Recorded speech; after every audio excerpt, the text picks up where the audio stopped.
Good morning, everyone. I hope you are well. I'm just going to disable the waiting room so anyone can come in. And I'll get this one up. There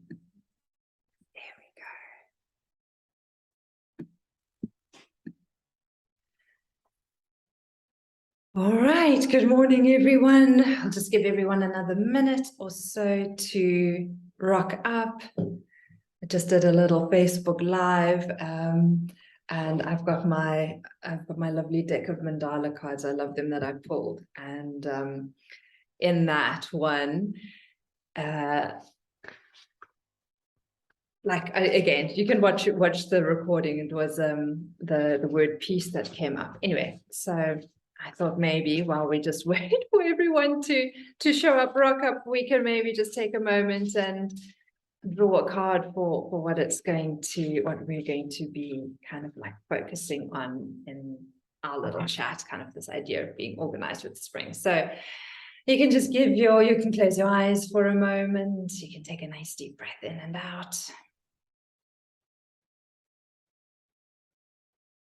And I'll cut the deck and let's see what comes up. Nature. So cool. How appropriate is that? I'll read what it says and then we'll explore it a little later as well. The natural world supports me. I connect easily with the animals, plants, and insects. I find beauty in the natural world. I respect all living creatures. All right, so that again, it goes so nicely with the one a little earlier, which was peace. And nature is lovely. So I am super excited and thrilled that you are here. We can get going. I see Krish is also arriving. I think we're going to be a nice small group today, so you are more than welcome to unmute and ask any questions. We can make this more interactive if you want. So if anything at any stage is a little unclear, if you want a little bit more clarity, if you want me to go a little deeper into any areas, then please, by all means, just unmute yourself, or that'll probably actually be the easiest. Because I'll keep the screen on most of the time, and I'll just put it on me for a moment. Let's see if I can pin me, then that might just be the easiest. All right, so pretty much what we're going to look at today is spring and why a lot of us absolutely love this. Thank you to everyone who filled in the little questionnaire. Pretty much what came out of that is that everyone loves spring, which is great, because now I know how to orientate our talk. So our talk is going to be more with regards to how we can use this energy of spring to really thrive and to really move forward. So we don't really need to focus kind of like too much on the negatives. We'll touch on them just so that we have an understanding as to, like people in our families or lives who are suffering during the season, like how we can support them. But what I really want us to do is really look at ways in which we can utilize the energy of spring and do practices and things that are going to harness us so that we literally have more energy as we head into summer. So that we don't end up kind of like in this burnt out space. So what we'll do is we'll just explore spring a little. We'll have a look at the impacts and what being out of balance in spring can be costing your friends or family members. We'll look at kind of like my tips for spring and how to get organized. I'll give you a little bit of info on my clean eating challenge that's coming out in October, working with me, and then any question and answers. But with regards to the questionnaire that you guys filled out and your top feelings that arose with spring, is like how you want to feel the spring. What came out is this feeling of wanting to be energized, balanced, and grounded. Those were the top three that that came out.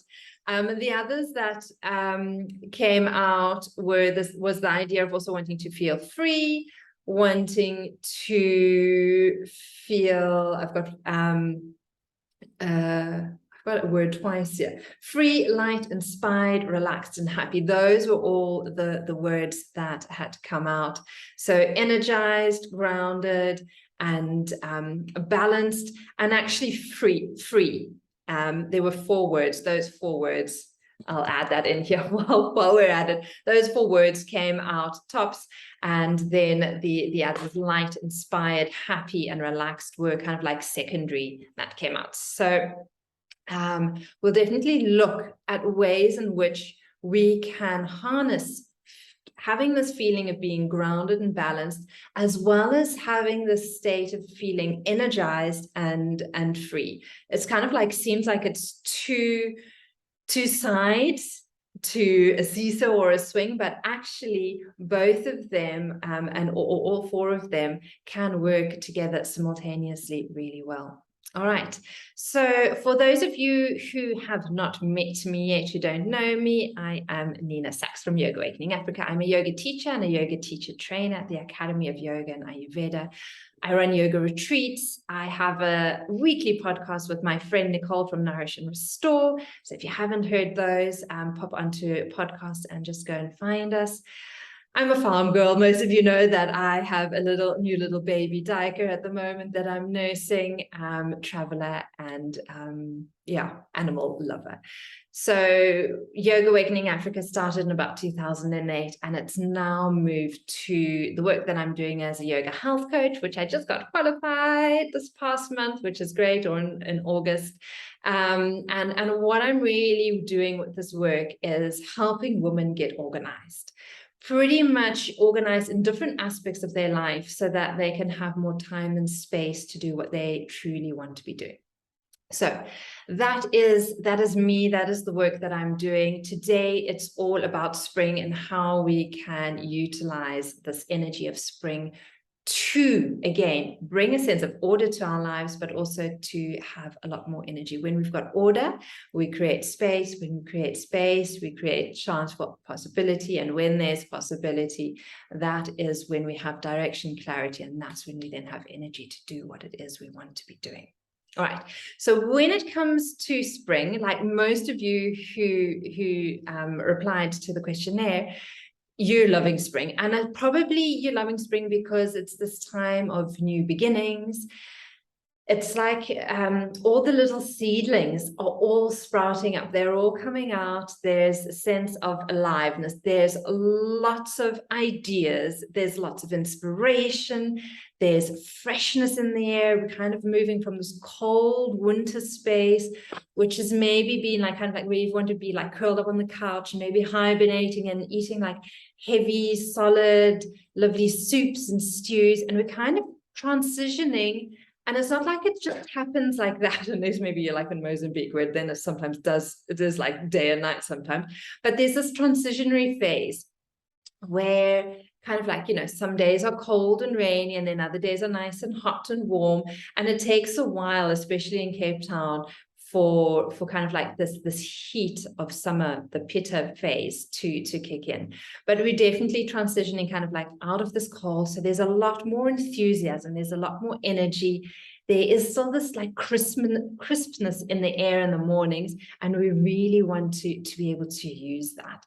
So when we're able to tap into those lovely positive energies of spring, it makes us feel so good, so alive and vibrant. And the people who hate spring, who really dislike the season, they probably struggle with it because of allergies, of hay fevers, this idea of being congested, maybe suffering more with asthma coming in.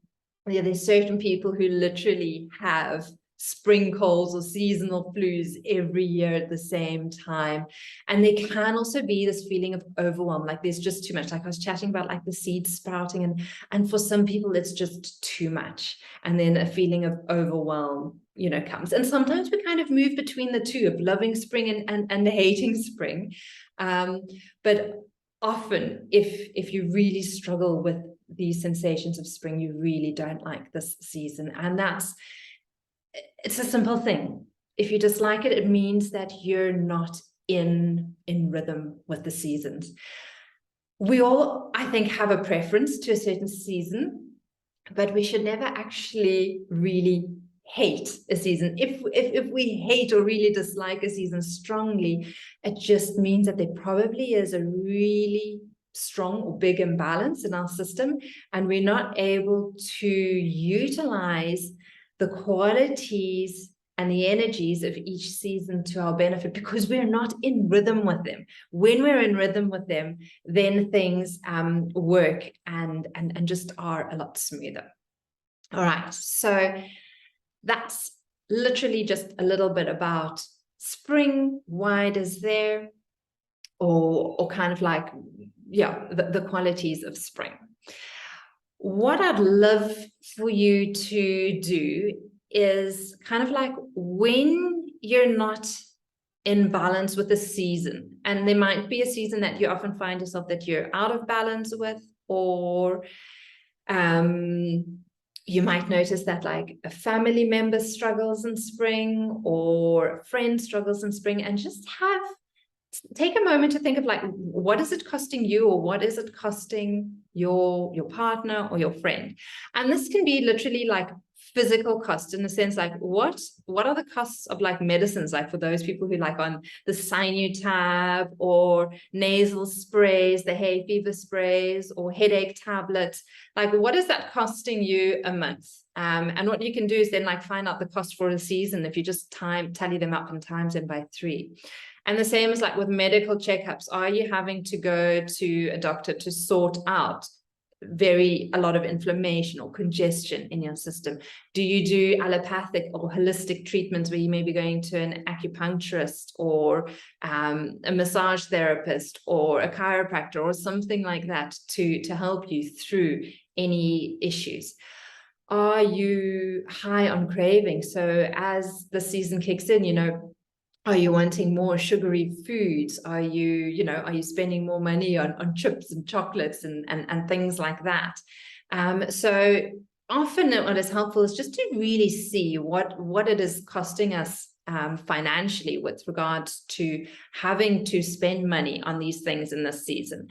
And the other costs that we often forget are kind of like the mental, emotional ones, as well as the spiritual ones. And for example, the mental or emotional cost is like, if you're constantly worrying about like, needing a tissue and needing to like really kind of like sort out your nose when you're in a meeting, like, or, that you need to constantly, that you're going to be sneezing about or coughing, like, what is that actually costing you energy-wise, mentally? And you can go through a list of these with regards to spring. So mental confusion is a big one that comes up. Lack of sleep, insomnia. How is it affecting you in your personal life with like, relating to your children or your work colleagues or your partner? If you don't have a full night's sleep, are you more snappy? What does that result in? Does it make you choose worse foods during the day? Do you end up going for like the coffees and the muffins instead of maybe, making healthier choices? Headaches are a big one that comes up as well. And then for spiritual, that I just wanted to tap in on is this idea of lack of direction. So when there's kind of like too much or not enough clarity around certain things, we don't have a clear direction as to what we want to be doing and where we want to be going, that can be very overwhelming and kind of also depressive, like we just don't know. And it can form also kind of like complacency can kick in, and just this disconnect to meaning of life. And if you're disconnected to kind of like the meaning of life or having clear direction, like what is it really costing you if you're not doing what it is you're meant to be doing in the world?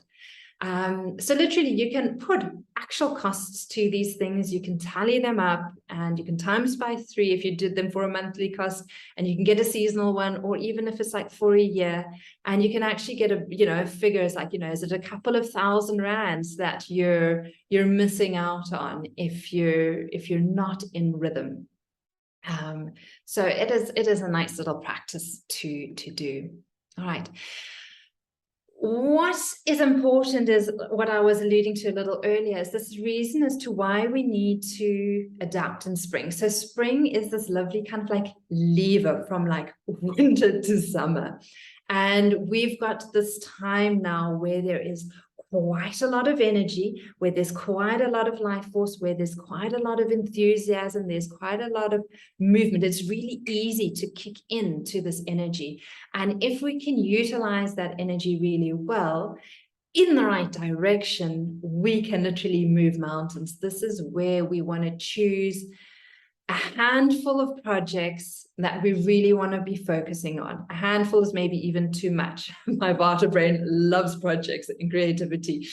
So it's maybe like one or two things, ideas that you really want to harness and focus on going forwards, instead of like the 50,000 ideas that you come up with and spring up with, really choosing just one or two, and then you're really going to start nourishing and growing just that. All right, so I'll kind of like share a little bit with regards to my story, in the sense that I used to just motor through all the seasons. I would always be like on the go, this high Peter, wanting to get content done, stuff done, organize things, plan them. And I didn't actually flow with the seasons. So I didn't realize that when autumn was hitting, it's the time to just start to kind of slow down, collect all my little nuts, get ready, prepared for winter when it's winter, just to take a breather and to relax and realize that, you know, it's not necessary to kind of like be all out there. And kind of like when spring is arising, not go like seeing all these little sprouts that are coming up and not feeling that I needed to do all those projects at all the same time. And then by the time summer came, I was completely like burnt out and had no energy and collapsed and was exhausted. So it took me a while to actually pick up the rhythms of the seasons of kind of also where I'm living, which is very different to being in Cape Town. And how can I adapt how and the way I work and operate with regards to what nature is telling me. And when I started doing this about 2 years ago, and I started again doing like my seasonal cleanses, detoxes, decluttering, it just started to create space and a lot more clarity for me.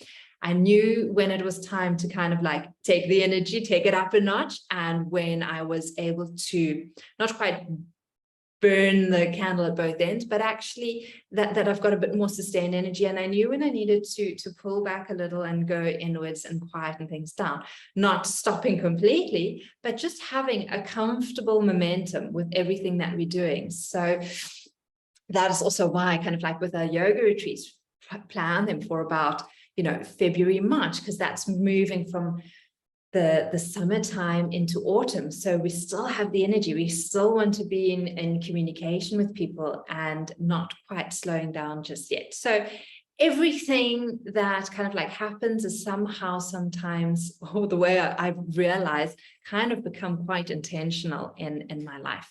So that is kind of like my story with the seasons.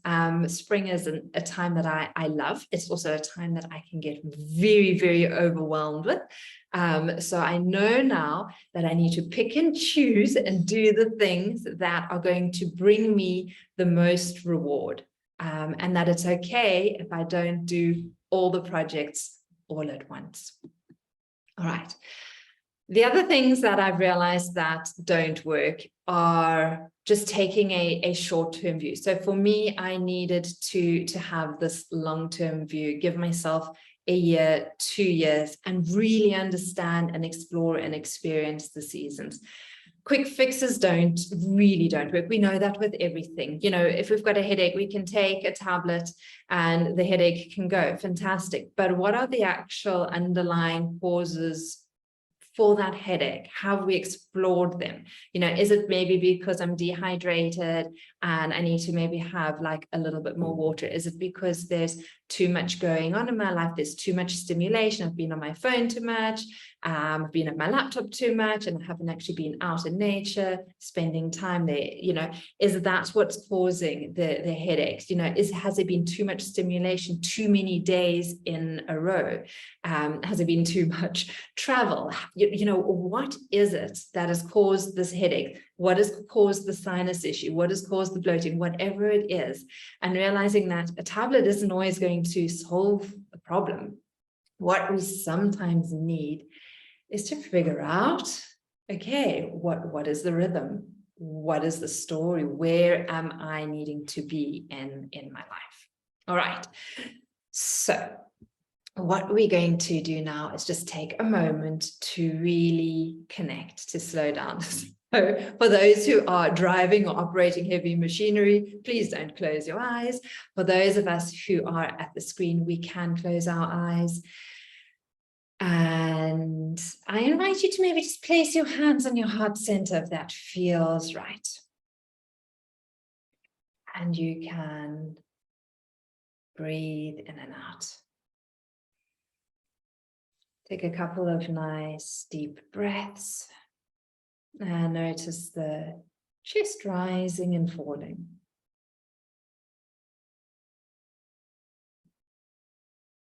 And getting really present. And you're welcome to keep your hands on your chest, or you're welcome to release them to your lap. And in this quiet, still space, we're just going to kind of like travel through the seasons. And as I name the season, you're going to just notice the words, the feelings or sensations that arise with that season. And don't judge them, don't kind of try to understand them, just notice what words, what images, what feelings arise. Right, so we're going to start off with spring. When I say the word spring, what arises naturally? Just breathe into your heart space as you think of the word spring.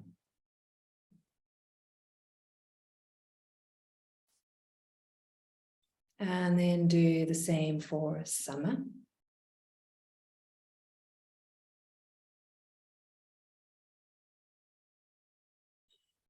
Do the same for autumn.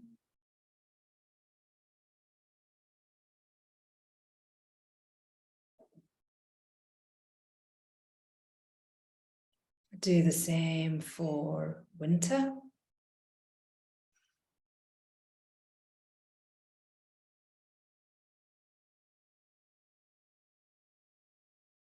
And then do it once more for spring.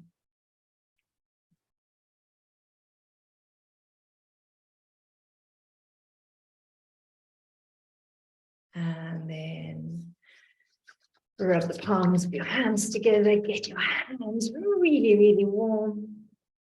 Cup your hands over your eyes, take a deep breath in. And slowly out.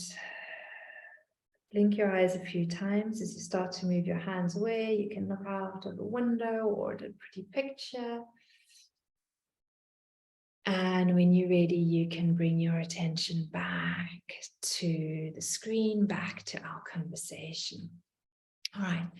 So it's always lovely. I love doing a nice grounding, centering practice before kind of like starting anything, because it just sets the intention and the tone nicely. We can really kind of just settle into ourselves and exhale. All right. So I'm going to share with you why I find that the following 6 tips or practices are so important. Not just throughout the whole year, but really in springtime, mainly because this is when we have the possibility to make changes easily and with a lot more kind of like vitality and vibrance. Like it's just a lot easier trying to do a change in springtime than at another time of year. Doesn't mean it's not possible. It just means that it is a lot easier because there's movement, because we're in that vata space where we're moving from like a season of like the kappa season to the pitta season, so from the wet and the cold to the hot, and the movement is kind of like that vata, the energy. There is just a lot of movement around as the seasons shift and change to where they're going. So why not utilize that energy for the good?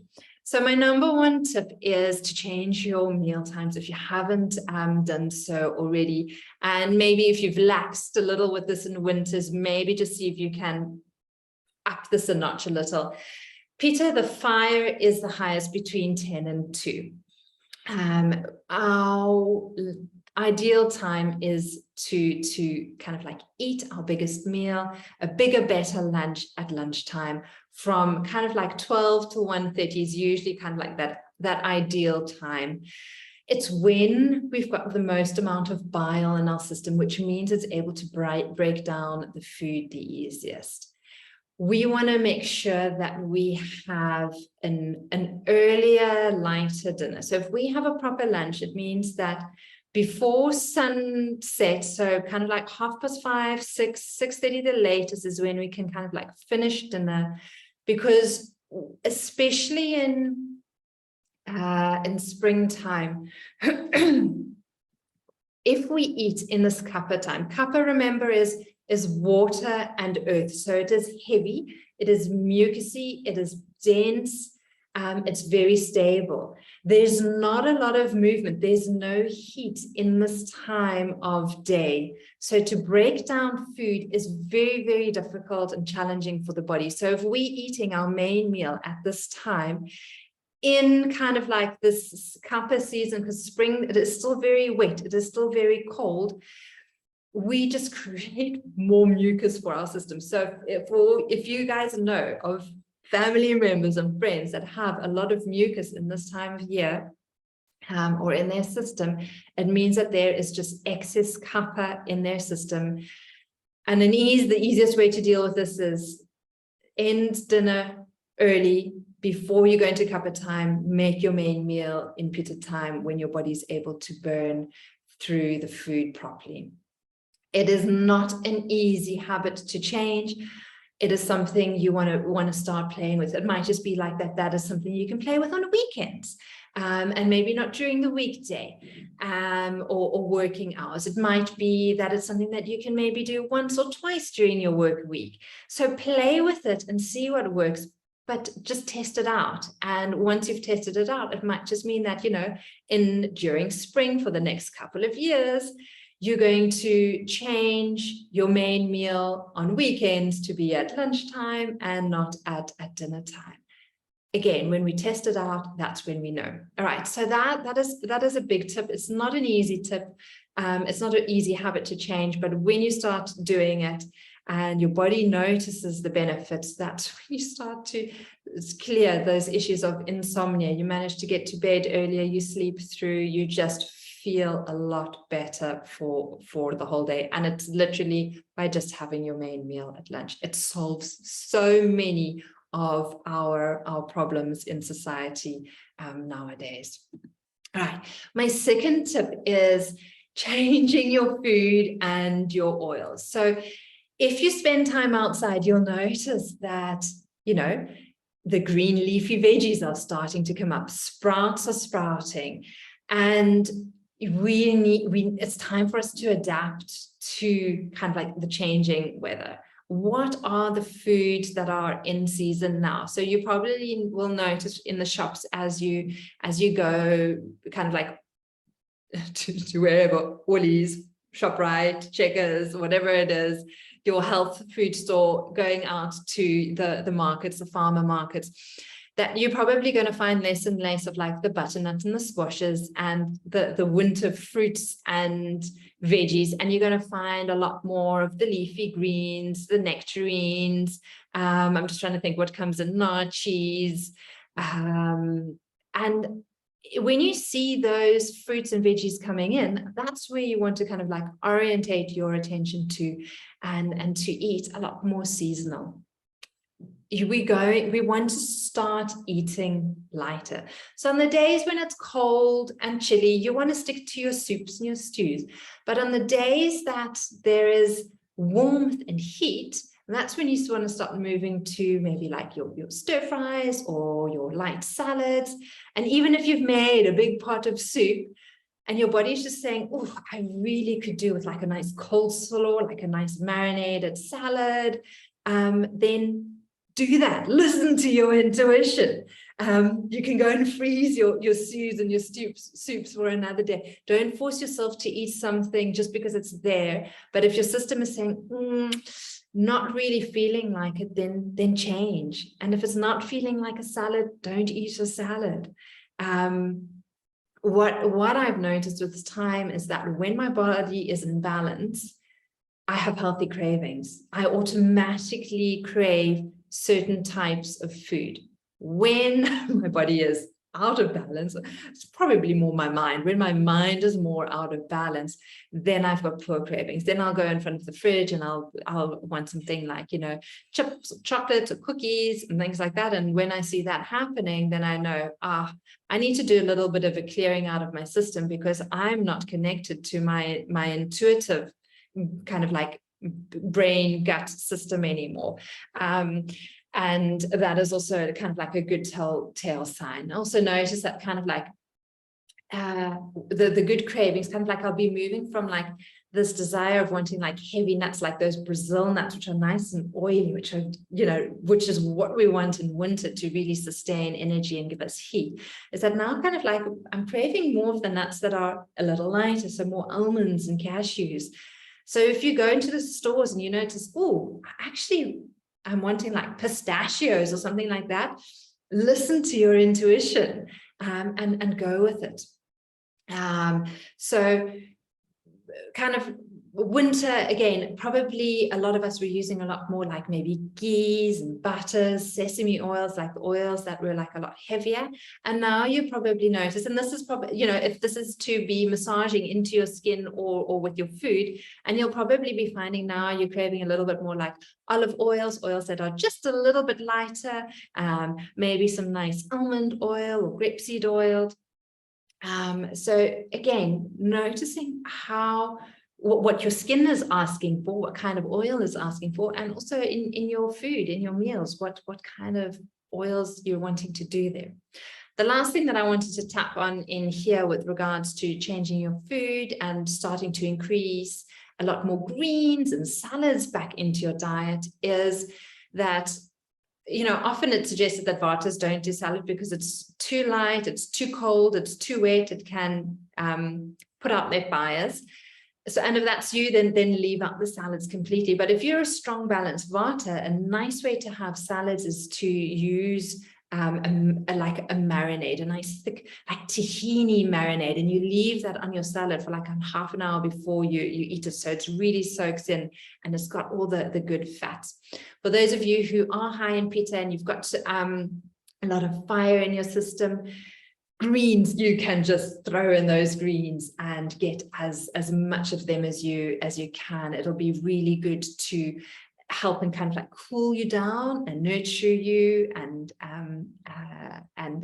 just kind of like bring you a lot more energy in that way without like having to use your fire or your brain to get energy into your system. And those who already are high in kapha, which again we were saying here is like high in water and earth, it is very mucusy. You want to stay away from like the dairy and the ice creams and like heavy unctuous food, because it is just going to create more mucus in your system if you crave that. So if you see, kids that have snotty noses and things like that, or constantly congested, you want to take the dairy away, especially at this time of season, when there's change, and you just want to get them to eat things that are a lot more vibrant and crispy and not as heavy and dense. All right, so that is my second tip. If you have any questions, you are welcome to just unmute yourself and ask as we go through them. The third tip is moving. So in winter, often there's a lot of stagnation that's built up, stagnation in our lymph system, so our lymph nodes, armpits, groins, there's stagnation in our lungs, there's stagnation in our fat tissue. And this is again where we're then really able to use things like intermittent fasting to start moving the stagnation out of our fat systems. The best way to move stagnation again out of the lymph in the lungs is to move. Move. And we can vary how we move. We can vary how we move with regards to where we are in our cycle, something that I'm going to be exploring more with in our course with regards to like a woman's cycle, depending on what hormones are high at certain times of the month, means that she should be exercising. We should be exercising slightly differently at those times of the month. You want to be moving first thing in the morning. The reason why is that when you move, when you breathe, when you inhale and open and exhale and close, is that you're actually allowing prana, life force, to come into your system. Life force is light.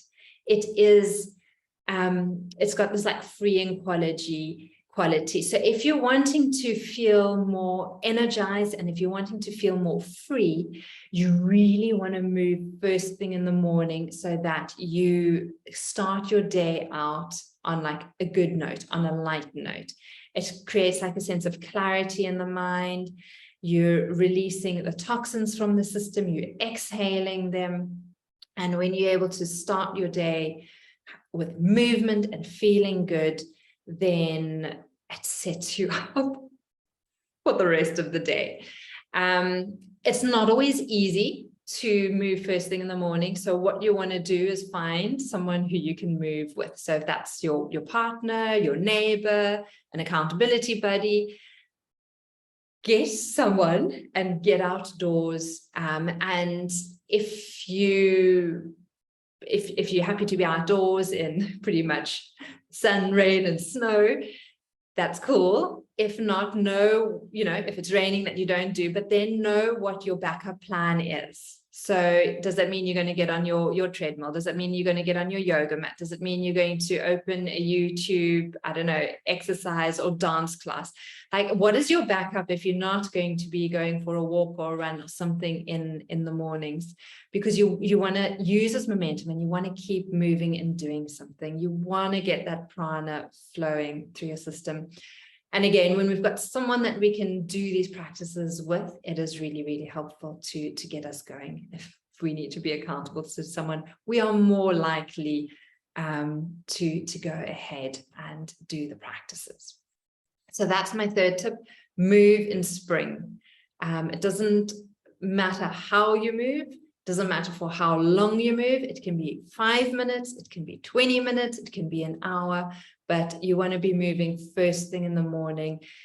You want to move the stagnation, not just of kind of like winter out of you, but from the night before. And this is why tip number one is so important, because when we have an earlier, lighter dinner, we're able to get to bed early enough.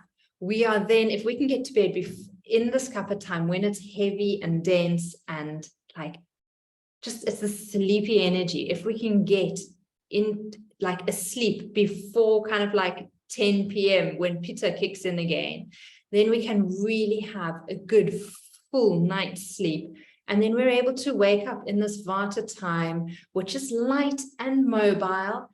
And we can then get ourselves out of bed and we can go for our walk, do our yoga practice, move. So when we get this one right, everything else kind of falls into place so much more easily. All right. And movement happens, without thinking. Your body just knows that it's going to get up and do something. All right.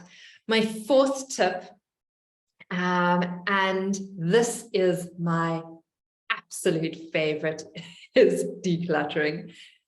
It's all about kind of like spring cleaning. And if you're doing it, fantastic. If you're not doing it, do it, because not just will your house be happy, but this is time kind of like for your body, your mind, and your spirit. It's time for everything to have a good spring clean. For me, the best way I find to do the spring cleaning is to start small. Used to, like, I think it needs to be spring cleaned and take a whole weekend and everything would come out of the cupboards. And then for like the whole month, everything would still be like strewn across the whole house because I hadn't found the order and the time to put it all away. Now what I do is in the evenings, so in this cuppa time, again, in the evenings, when there's this kind of like quiet, dense time, I'm going to open like a drawer and I'm just going to like reorganize it, throw out the pens that that aren't working anymore, structure everything, put everything in order. I'll do a drawer or two at night. So it's not anything where I'm like taking everything out the cupboards and now I'm like rearranging everything. I'm just choosing one cupboard, one drawer, one little part of the house, one shelf in the pantry, one shelf in the fridge. And I'm spring cleaning that. I'm decluttering that part. And what I found is that if you think about it, if you do 10 minutes a night, that's say 60 minutes, and you give yourself one night off, that's 60 minutes a week. That's 1 hour a week. 1 hour a week for 4 weeks is 1 hour a week for a month is 4 hours. For the season of spring, that's times 3, that's 4, that's 12 hours. So you're actually doing 12 hours of decluttering in kind of like the season of spring by just doing 10 minutes every evening. You're not overwhelming yourself. It's not too much. And also what you're doing is you're not setting yourself up for failure, and you're not asking for anything to be perfect. So you're not asking for your whole house to be perfectly spring clean. You're just doing this now.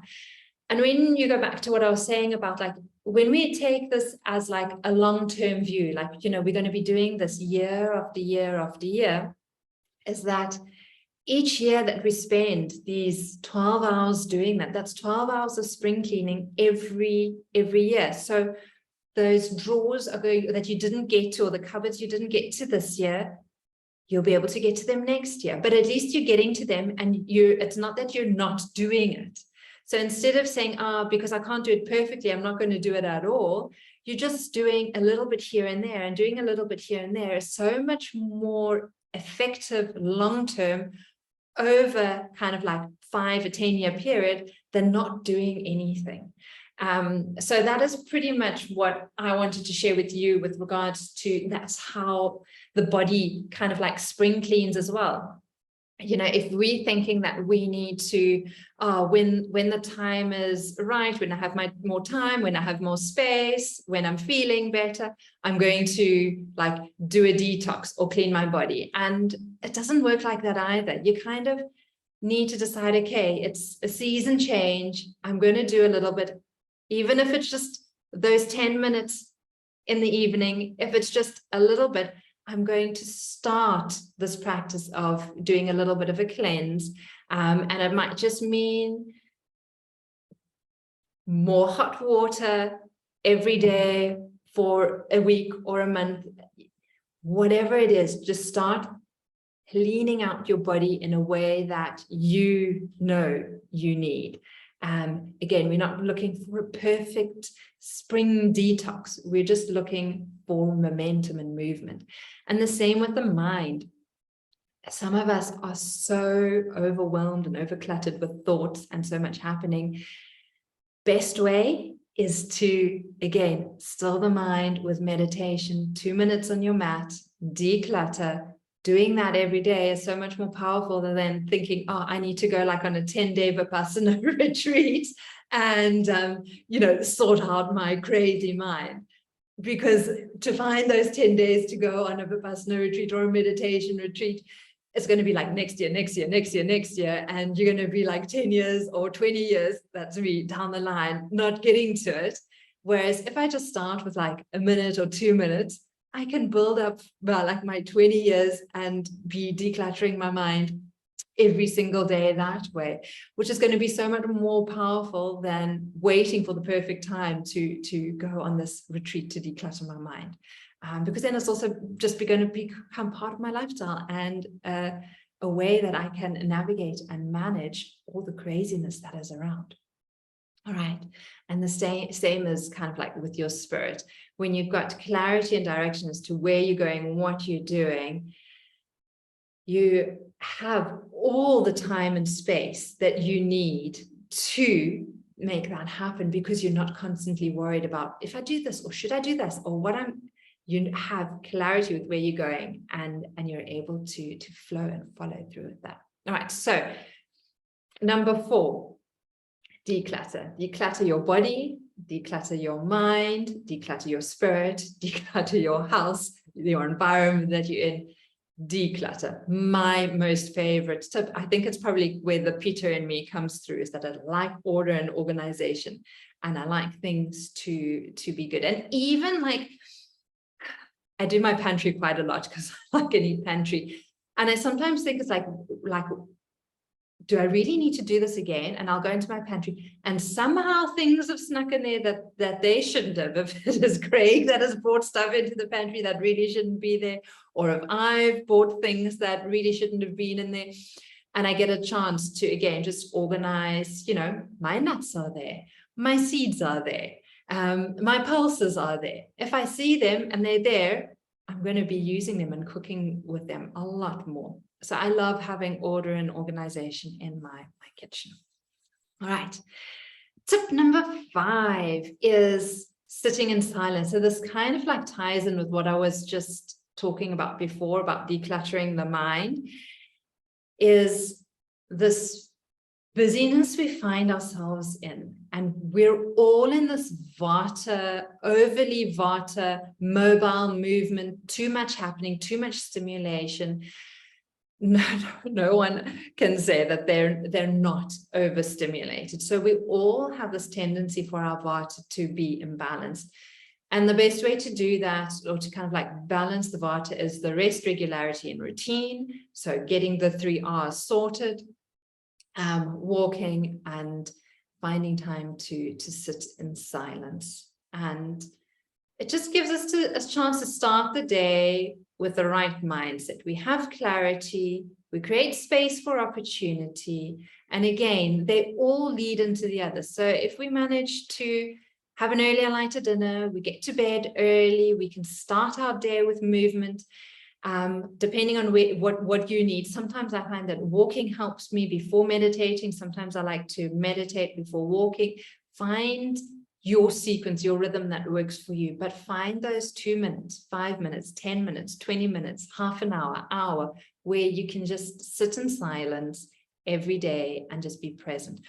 Once you get this practice honed in, you'll notice that all these little kind of like sprouts that have come up in springtime, all these ideas, all these things that you want to do, when you take a step back and you meditate on it, you'll realize which 2 or 3 you're going to unearth, you're going to repot, and you're going to plant those in a really good, healthy, kind of good place so that they can grow, blossom, and thrive.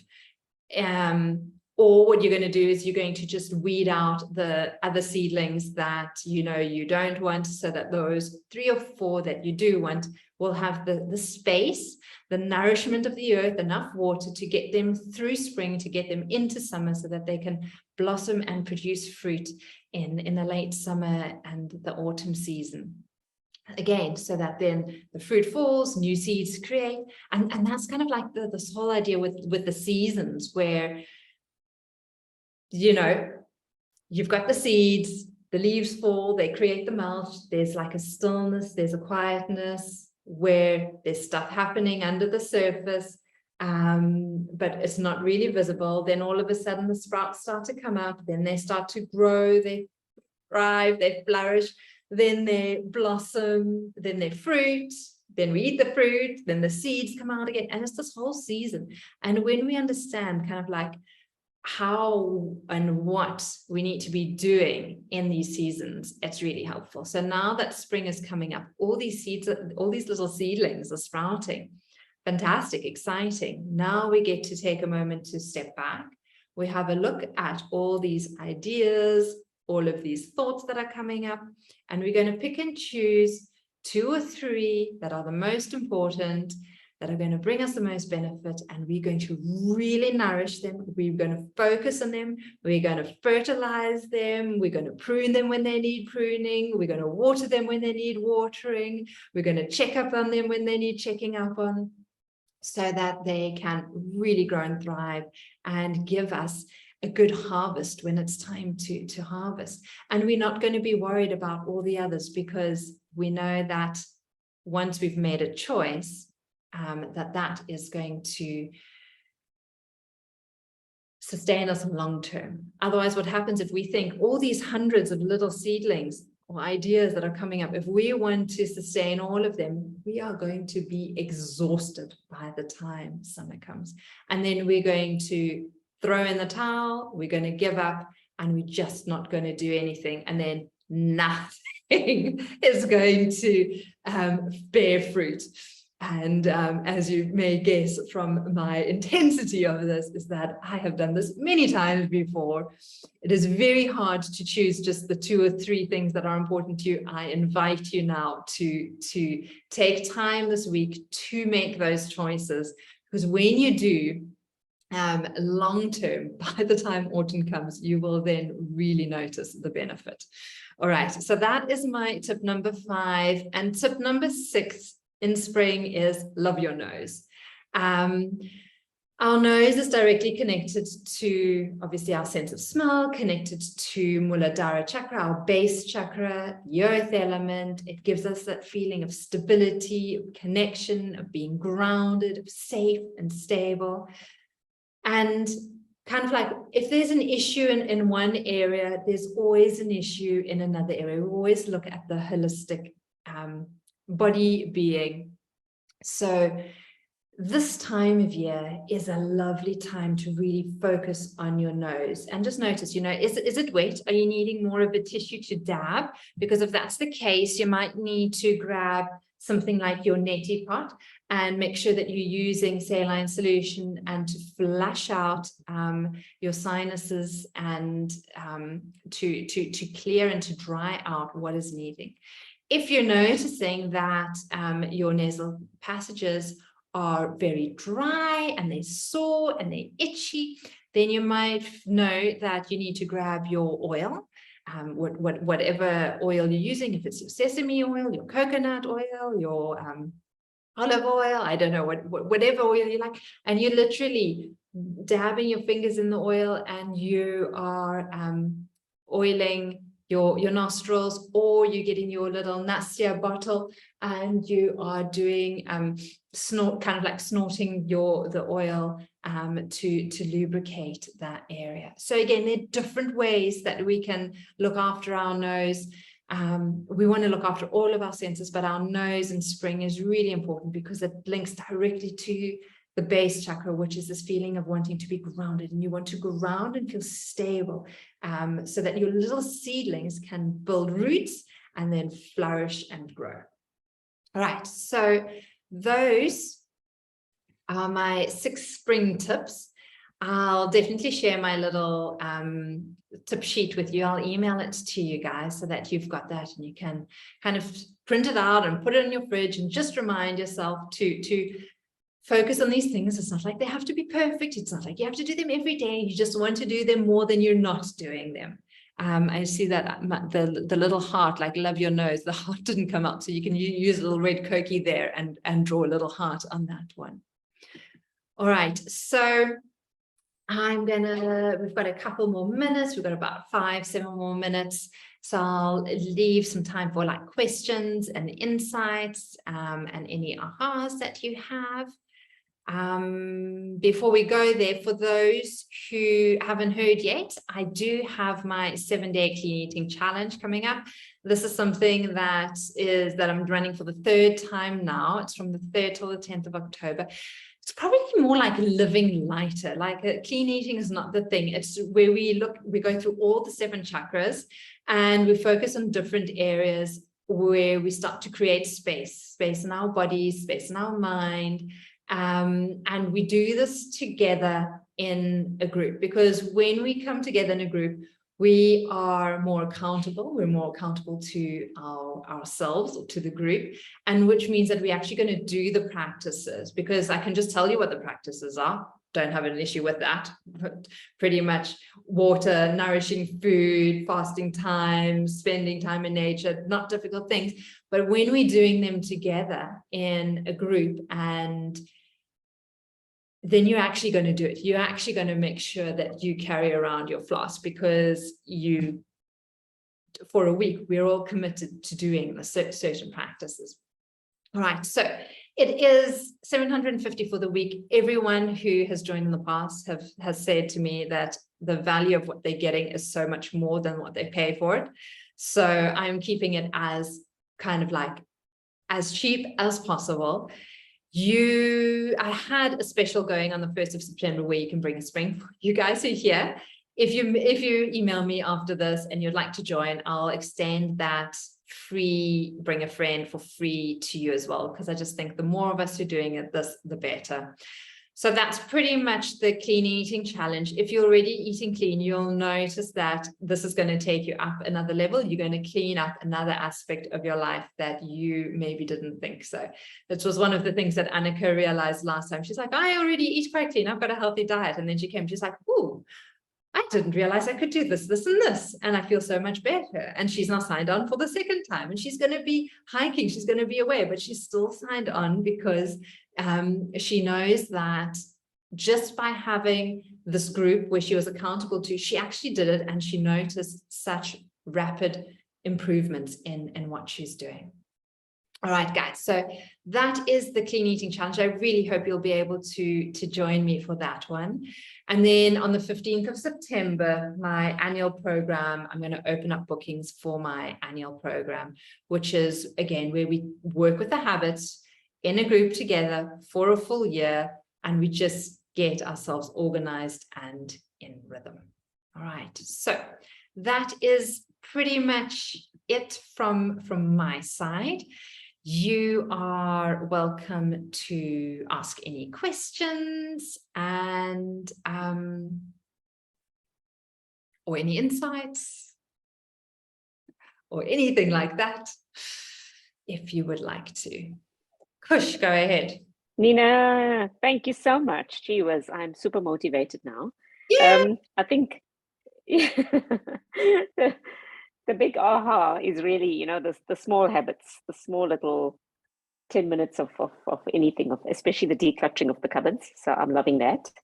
And then taking care of the nose. I didn't realize, you know, that just a little bit of dabbing of oil or something, because I mean, I've just been traveling a lot, as you know, so feeling the effects. So no, thank you. Yeah, you're welcome. Go ahead, Kush. No, carry on. Yeah, I was just saying, yeah. I love that this thing of like just 10 minutes in the evening to declutter. That was like a game changer for me. And then, I mean, the two of us, we love traveling, so I know all of our travel stories. But yeah, just to get that oil in the nose, especially before getting in a plane or anything like that, super, super helpful. Just helps to kind of like, it just helps to kind of like nourish the little cilia in their hairs as well, and to create another like a barrier of all the stuff that's going out, because there are a lot of kind of like pollen and pollutants that start to come out in spring. So it does form another little barrier there. So yeah, cool. Nice one, Kush. Good one. And Jackie, nice to see you. Yeah, Lovely. Yeah, made it for 9 o'clock on a Saturday morning. Brilliant. Thanks very much. It was great. I already know which two I'm going to choose. But what I wanted to ask is, if you've got the recipe for your marinade that you so descriptively described for Oh, my salad? tahini, yeah, super easy. Hmm. I'll I'm have sure it it is. Literally what I do is I am slightly lazy, so I don't make my own tahini. I have tried, but it's sometimes it's easier just to grab tahini from the store. So I've got my tahini jar. I'll throw some tahini in. I'll add some water, a load of and kind of like mush it around, load of lemon juice in there. I love lemon. I throw in salt and pepper, so kind of like that's the base. And then my trick with my tahini is I put some sumac powder, herbs in there. I'll Okay. type it in the chat. It's like a Mediterranean I don't know it. it's like a Mediterranean. It's like it's got like a lemon grassy flavor. Okay. It's kind of like light. I know Woolies stocks it. It's quite Okay. nice and light and like fresh. And I love throwing that on a lot of my salads and in literally that dressing. But I know you're the chef, so tell me how you would make your tahini dressing, because I know you'd probably add something more exciting into my basic one. You're talking to me? Yes, you. Me? I definitely put oil in it. Do you? Yes, I would definitely put oil in it, and I would do a separate one with oranges. That would be a really nice different flavor to lemon, because we always associate lemon with dressing. I quite like that. Yeah. I think I'm going to try that. I've got Best oranges. dressings are simple dressings, Yeah. and if you're wanting to add like a lemon chive or something like that, a lemongrass, or bring that lemon in with something extra.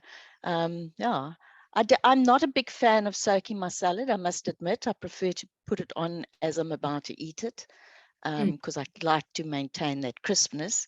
But yeah, just thought maybe it's something different. Yeah. Sounds good. So yeah, the soaking is only for those who want to eat salad but know that it just doesn't work for their digestion, like that they feel Okay. sluggish and wet. But if you know that that's not you, then yeah, eat your green salads with like your olive oil dressing or something like that, or even the tahini dressing, but without having it soaked. Yeah, because the Mediterraneans tend to do that, soak their salad, and it kind of, your lettuce is kind of soft and droopy, and I don't like it. But, to each his own. Oh, Exactly, great. exactly. I thought it was great. Thank you very much. Lots welcome. to absorb, and yeah. Cool, Definitely man. taking a lot away from this. Thank you. And Kush, it was nice to see you, even if it was just your name. I think Kush is still in your pajamas. So no, here I am. There you are. Hey. Lovely to hear from you as well. We will chat. Yeah, we will. Thanks, Yes. Nina. Okay, Cool. Thanks, Nina, for the platform. Thanks very much. You're welcome. Have a lovely day, guys, and we'll catch up with you soon. Lots of love.